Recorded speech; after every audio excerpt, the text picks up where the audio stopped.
Hey, We're rolling. Seiko, you echoing. Okay. We're rolling. Hey, Seiko, you echoing real bad.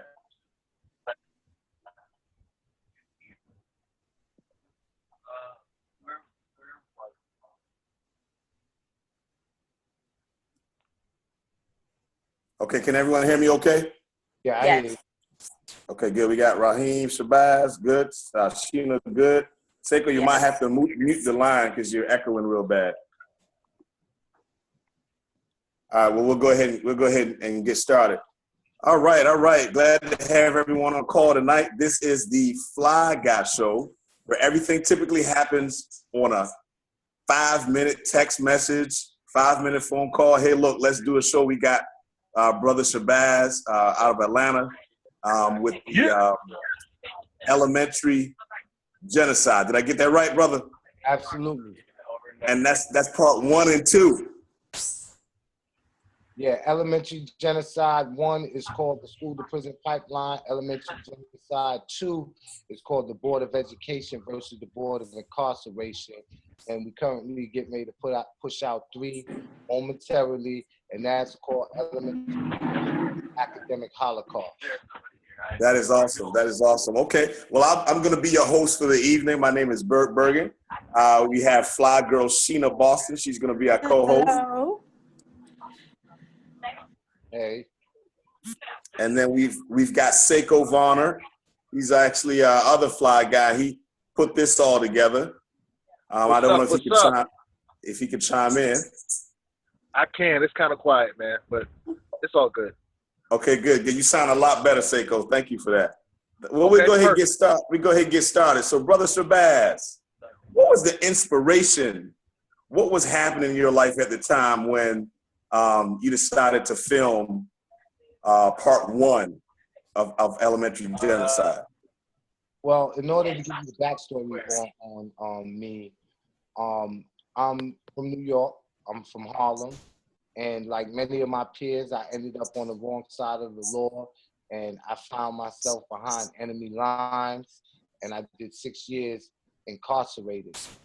And when I was incarcerated, I didn't even have a GED. I got my GED within 30 days. I wound up getting sentenced to 6 years, and I went to college, and I graduated 8 days before I got released, and I graduated in the top 10% of my class.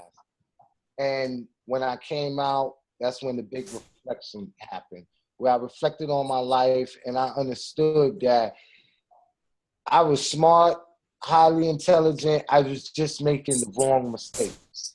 And everything that I imagined became possible through education.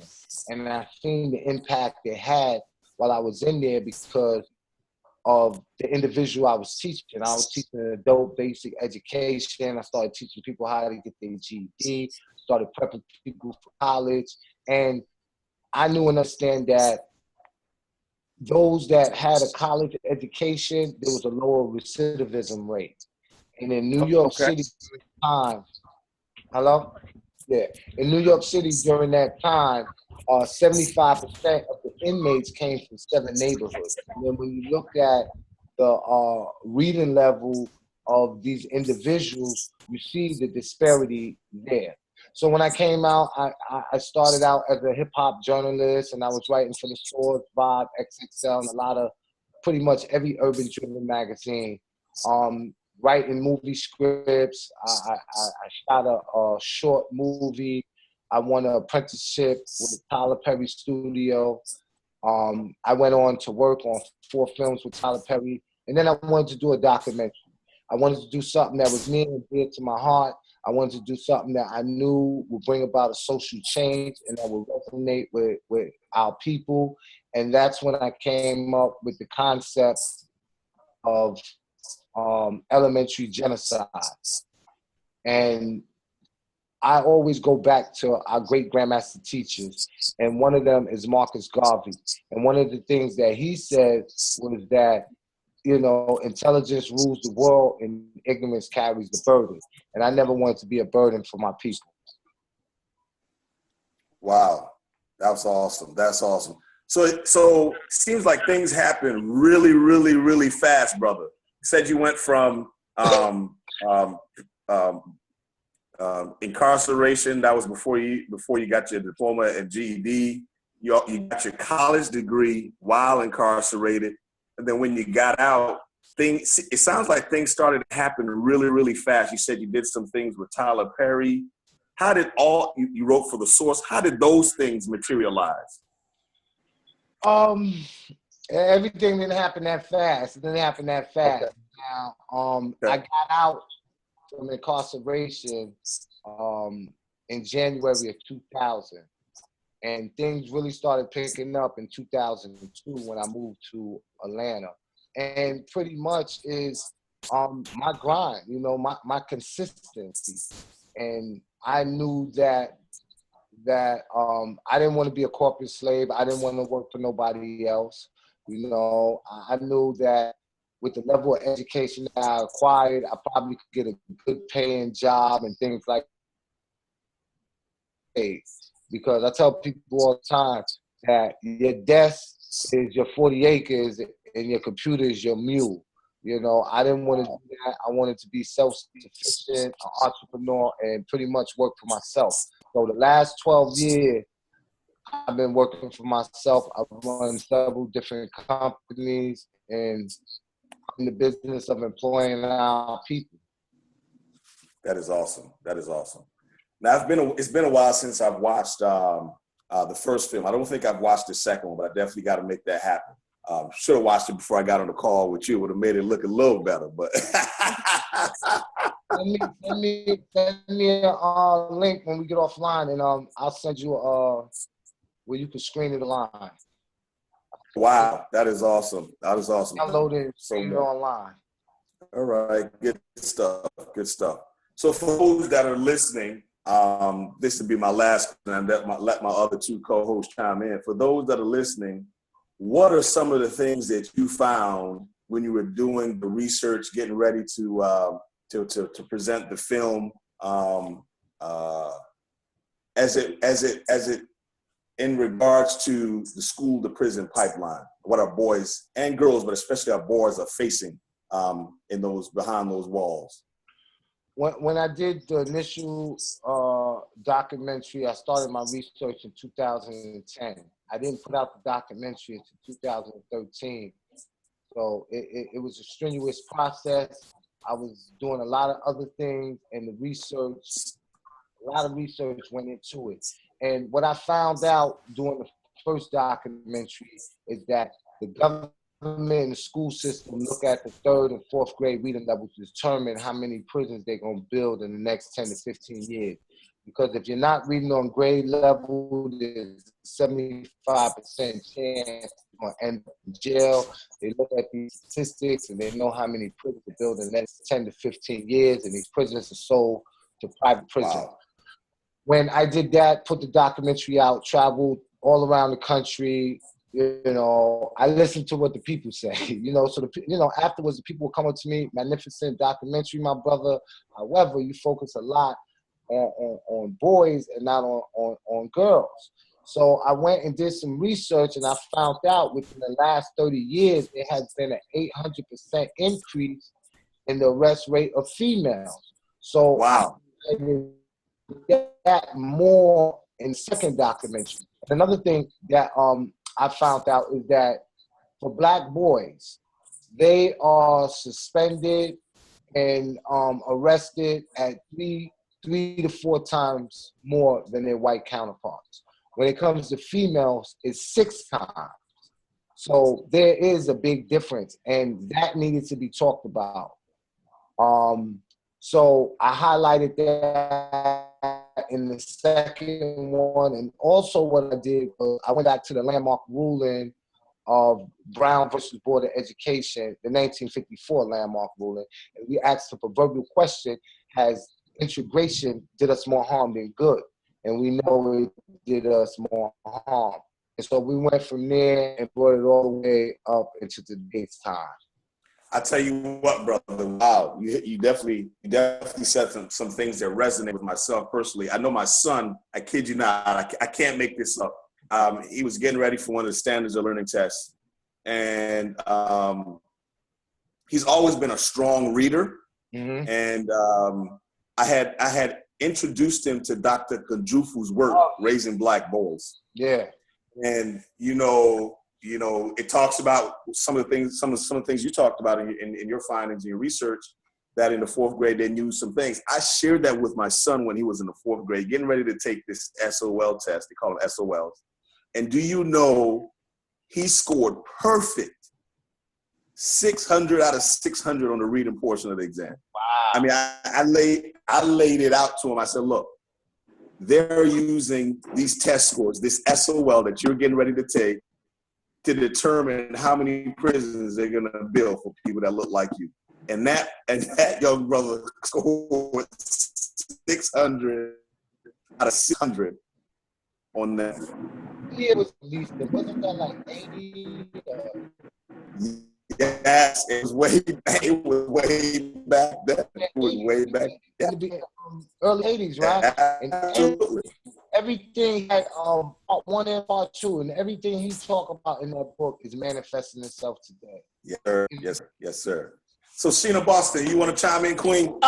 Yes. My question is, what are some of the things that we can be doing now as parents, aunties, uncles right now with the children to help them, 1, and then 2, as community leaders, what are some of the things, some of the programs that we should be looking to develop and fund to help with this situation?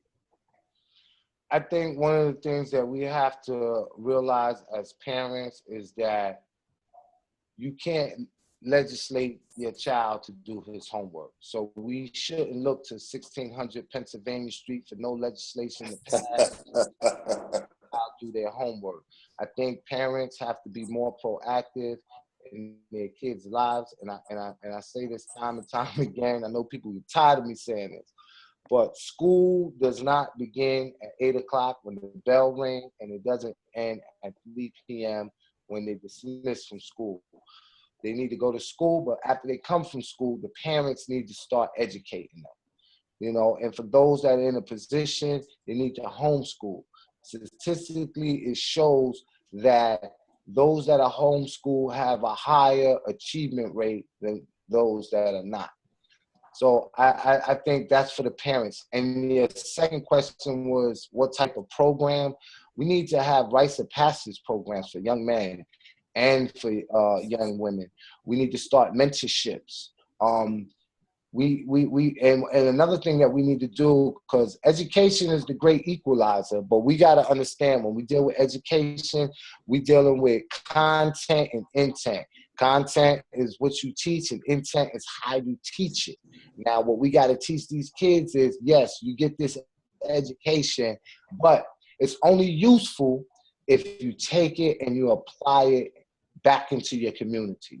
So don't get no education and run off to one of these corporations and don't uplift your community. If you get a good education and your education does not teach you how to take that and apply that to your community and move your race forward, then it's just self-gratification. It's really not an education. And that's what we have to do. We have to teach our children how to become entrepreneurs, how to think outside the box, and how to be critical thinkers. There's this thing down here. It got 4 questions from the brother. I guess I click on it and ask those questions. Yeah, he's still rolling. He's on the way back from I think he says on the north side of Richmond, and he didn't want to miss the opportunity to connect with you. This is an amazing opportunity for us. We definitely thank you for taking the time out of your busy schedule to be here with us and show us some love down here in Virginia. And hopefully we can bring you down soon to do, some lectures and perhaps screen, some of your upcoming films and even some of your past films. I'm available. As soon as I get this out, this is like giving birth to a newborn baby when you do this. Once I get this out, oh man, I definitely head down there. I'm in my 3rd trimester with this, so we're on the victory lap. We're almost done, and Good stuff. We definitely get down there. And, you know, a lot of people show me love out there, especially positive vibes. You know, they say, Yes. they Yes. DVDs, you know. So I know Richmond, Virginia, and the surrounding community is getting the message. The brother said the Indiegogo campaign. All right. Real quickly, I'm going to talk about the Indiegogo campaign, and then we can resume and ask questions. Now, what I want to tell people is that each of these documentaries I self-funded out of my pocket, and I don't accept money from third-party or corporate sponsors because I don't want the narrative to be changed. These documentaries are very, very expensive, and, you know, I got pride. I didn't want to do a GoFundMe. Well, there comes a time, you know, where, you know, certain things you want to do, and you're like, oh, should I do the documentary? So I went ahead, I did the documentary, and with each documentary, you can see that the production value is getting better and better. So there's a lot of things that I wanted to do with the documentary that requires money. So we're trying to raise $10,000, which is not a lot of money because I done put twice as much as that into part 3. And sound correct.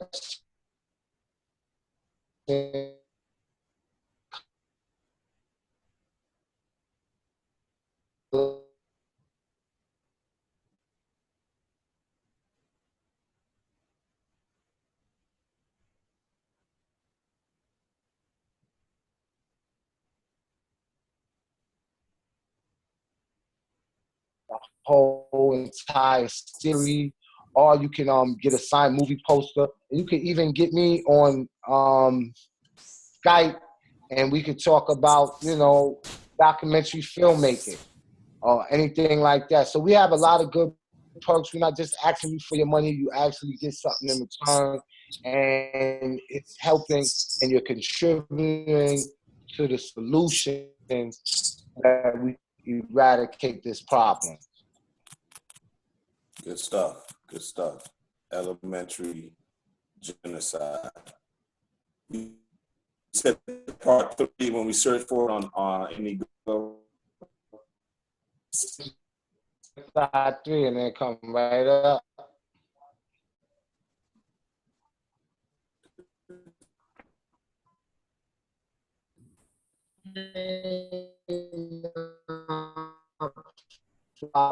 Maybe, right. You know, people hit me up and like, Rahiem, what's going on, man? All the people you know, you know, you got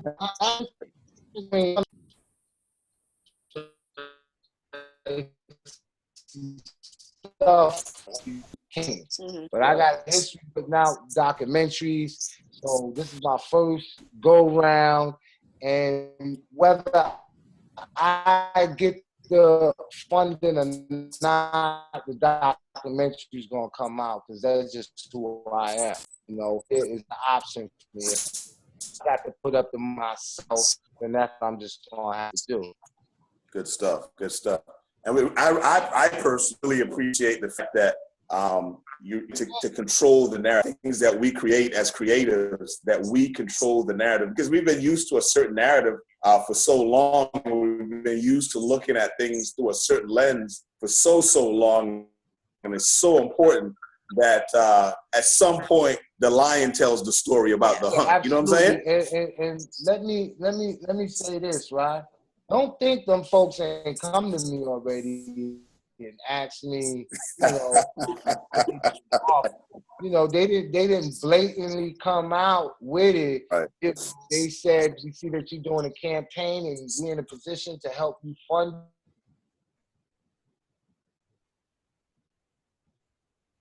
I told them, no, sir, that's not my fight. No, and, Right. Maybe if I would have donated 5 minutes of my time to speaking about that, I probably would have had the funding. But that's not my fight. You know, I don't have. I don't have nothing against that, but I'm not fighting that fight. Hey, brother Shabazz, and hey, look, you don't even have to say it. I already know what fight they tried to get you to put in there. Well, that's not my fight. You know, Right. but you Right. know, you got certain things like you got to leave that alone. You know what I mean? Like you can't Right. cross wires. This ain't got nothing to do with that. You Right. know, when Right. they see you as a black melanated individual, and Mhm. that's what it is. So Absolutely. yeah. Absolutely. Absolutely. Good stuff. Good Now, stuff. if I don't make this campaign now, nah, I'm just joking. No, we have to get to the point that when we see someone producing excellence, that we will back that person in our community so that our creative people can continue to create things that are from our point of view. Because right now, our point of view is being dictated to us. And, you know, so we have to put our thoughts out into the, I guess, marketplace. Yeah, it was the time. Look, what 3 weeks, $1,300. It was the time I spent $1,300 in the club in one night. Them days Wow. is long gone though. You get older. You know, I tell people all the time. You know, before I was old and wise, I was young and stupid. You know, and I'm just trying to you know, raise the vibrational pitch of our people so that they ain't got to be young and stupid. Don't make the same mistakes I made. You know? Absolutely. Absolutely. Do you find that there is a disconnect between adults and teens? Do you find that there's a disconnect? And if there is, how do we bridge? You know, we talk about elementary genocide. We talk about a lot of things having to do with our youth, but we could look at them as the fruit. How does the tree re-bridge that relationship with the fruit? You know what? I think there is a disconnect, but something like that, you can't make it inclusive. Like there's not a disconnect all the way around. Mhm. You know, Okay. I take myself for instance, right? Me and my son have beautiful relationships. Friends and his kids, they're able to relate to me. And I understand them, even with this generation, you know, despite a lot of the stuff. Now, I don't agree with all that stuff, but I understand it. I understand where it comes from. You know, they're young. They're going to make mistakes, you know, but it's up to us to teach them. You know, the shit I used to do, I don't know about the curse on here, but the stuff I used to do, and listen, you know, so I look at a lot of stuff that, like, you know, these kids doing, I'd be like, yeah, that's bad, but what I was doing was bad. And I know that if I have those redeeming qualities, they do too. You know what I mean? So you just don't throw them away. So Right. I do think there's a disconnect. And then another thing is, it's what type of cloth you cut from. You know, I come from the street. You know what I mean? I've been there. I've been in the mud. So no matter how much money or notoriety I get, I know what it's like. You know what I mean? I never turn my back on that. You know, I don't regret nothing I did in the past and nothing like that. It made me who I am, and I'm proud of that. You know, I'm an alpha male. Right. Good stuff. Good stuff. It looked like Seiko had a question. He wanted to know how does the 5%er nation influence your work with elementary genocide? Oh, the 5%. Oh, I'm heavily influenced by the 5%. I became a part of the Nation of Guards and Nerves when I was 13 years old, and I'm gonna tell y'all my age. I'm 46 now, so you can do the math. And, you know, just the studying, you know, knowing your history and different things like that. So that's the foundation I stand on, and that's my roots. So I think that has a lot to do with the success of who I am as a person and how I'm unapologetic and what I say, and I don't care who don't like it.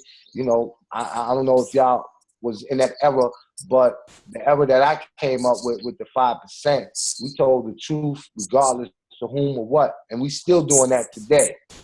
Right.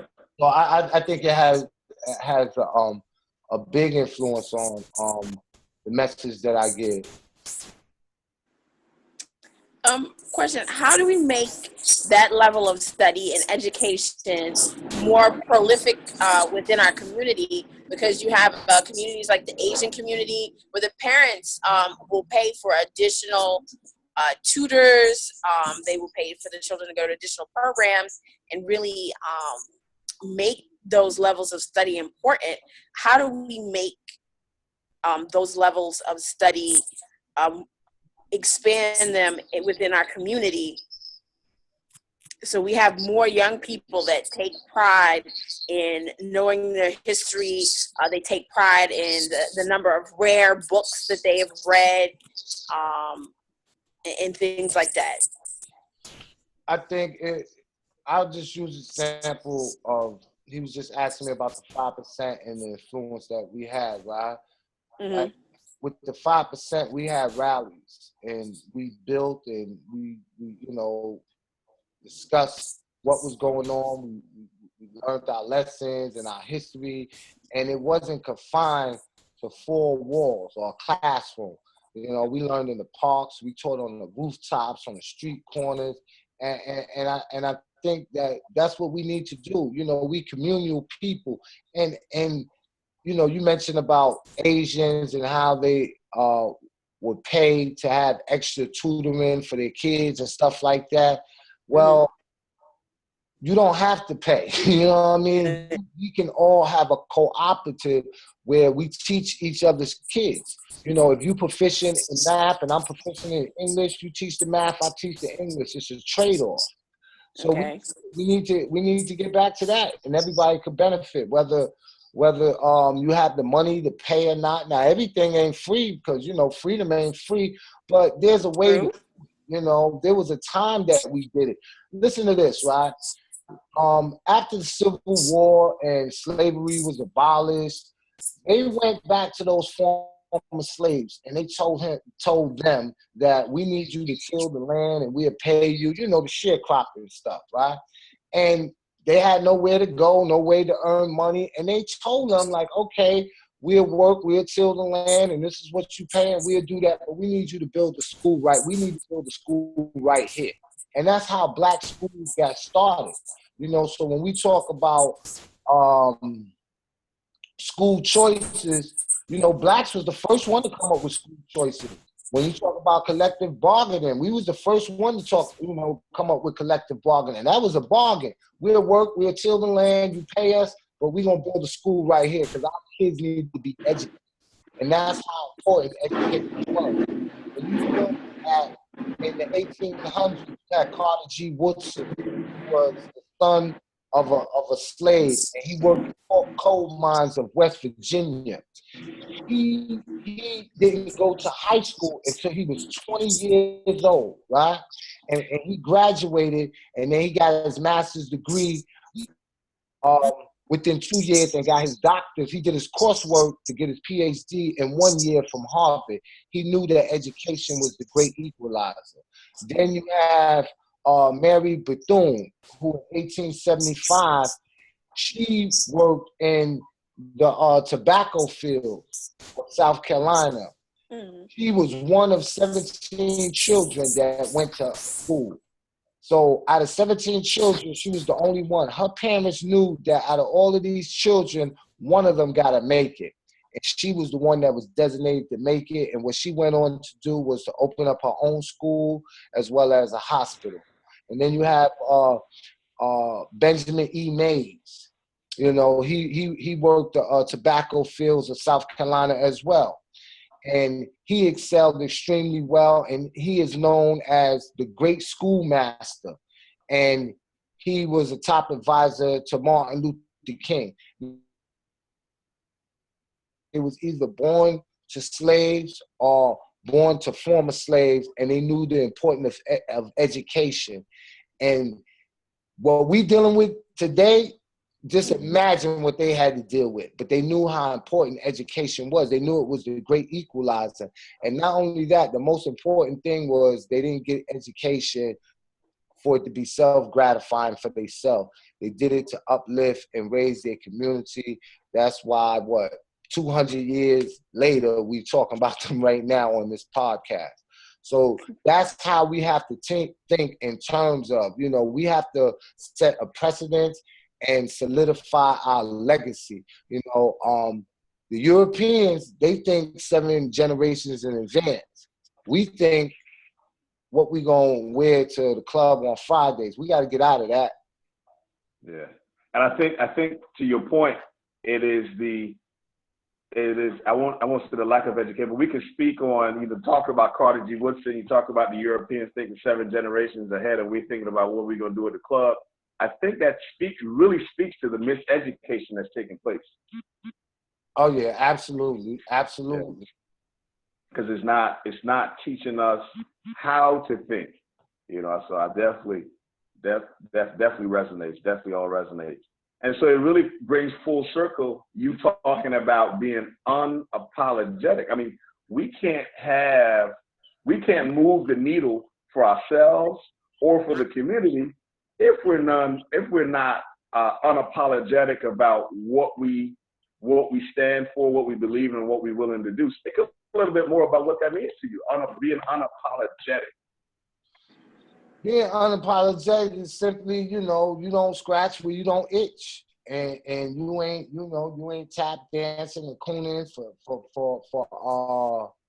for the open enemy, and you are race first. No matter what your sexual preferences, your political ideology, is always race first. That's what being unapologetic is. And knowing your past, Sankofa, going back to your past in order to move forward. And one thing I like to tell people, right, we got to support those that are unapologetic. And I'll give you a case in point, Colin Kaepernick. I'm not going to sit here and rehash the situation. If anybody don't know, you must be living under a rock. But he stood up for black people. When it wasn't popular, he stand to lose millions of dollars of endorsement. And if this man doesn't get signed to a team and we don't boycott the NFL, then you can forget about anybody else probably that's going to stand up and become a social justice warrior and speak out for black people. So we got to stand behind that man, because, when you speak this type of truth, there ain't no turning back. Like, I can't go get a job tomorrow. If I wanted to, I can't go get a regular job tomorrow. All they're going to do is Google my name and say, nope. That's the slave that gotta wait. That's how they look at me. He's the slave that gotta wait. You know what I mean? The rebellious one. You don't want him in this house. Keep him in the field. All right. Well, we got about 5 minutes left for the pod. Close. We want to give you some nuggets, 2-3 nuggets that you can give ourselves, myself, Sheena, our co-host, and Seiko, and the community that'll be viewing this and listening to this podcast. 3 nuggets that they can take away, implement. I gave out all my nuggets, man. Y'all want 3 more? All right, 3 more. 3 more nuggets. 3 more nuggets. Okay. Well, all right. I'll just rehash some of the things I spoke about earlier. Well, I didn't speak about earlier. I spoke elementary children last week. And one of the things I told them is that they will treat you like a child and will punish you like an adult. That's one of the nuggets. You got to learn that they'll treat you like a child, but they don't look at you really as a child. That's why you had Jamal Rice that was 12 years old, and they said they thought he was an adult, and they gunned him down in the street. So that's one of the jewels, right? Another one is, let me see. I want to deal with economics. Okay, when you look at other communities, you have within the Asian and white community, the dollar circulates in the community. In the black community, the dollar only circulates 6 times before it leaves the community. We have to stop that. Like, I did a comprehensive study about 2 months ago where all my money went. 65% of my money went to black businesses. And I wish it was higher, but, certain things are beyond my control. When you got to pay the rent, or if you got to pay your T-Mobile bill, or for me, life insurance, it's probably with people that don't have melanated skin, So I'm working on that. I just found out that the the oldest life insurance company is actually here in Atlanta, and it was run by a black man. I found out that last week, so I'm gonna be making a switch. So we have to do that, you know, keep the money circulating in the community. All right, that's number 2. And number 3 is Elijah Muhammad. He said that there's 3 things that the open enemy and the oppressor will never teach you. And that's the science of warfare, business, and mating. Those are the 3 that the open enemy will never teach you. And you got to really understand that. When you're talking about the science of warfare, ain't nobody going to teach you how to fight against them. Business. No one's going to teach you how to be self-sufficient, to do for science of making, you know, knowing the importance of Black love and family and what that whole dynamic means. So those are the 3 jewels. I got a couple of more, but okay, left. I see. Well, we're gonna definitely bring you back, brother. Thank you so much for your time. We're gonna go ahead and make sure we support the Indiegogo, indiegogo.com/Elementary Genocide 3. Sheena Boston, why don't you go ahead and close us out? We probably got 30 seconds. I want to again say, everyone, please go and support the Indiegogo so our brothers can continue to make great documentaries and start doing your research about this subject. We have to come together and start educating our children so that they can be able to create the community we want to see in the future. Good stuff. Everyone wants to be on a winning team. Thank you, brother Shabazz. Elementary Genocide 3. Check it out. Check it out. Yes. All right. Peace and Black power. All right. Peace out. Yes, sir.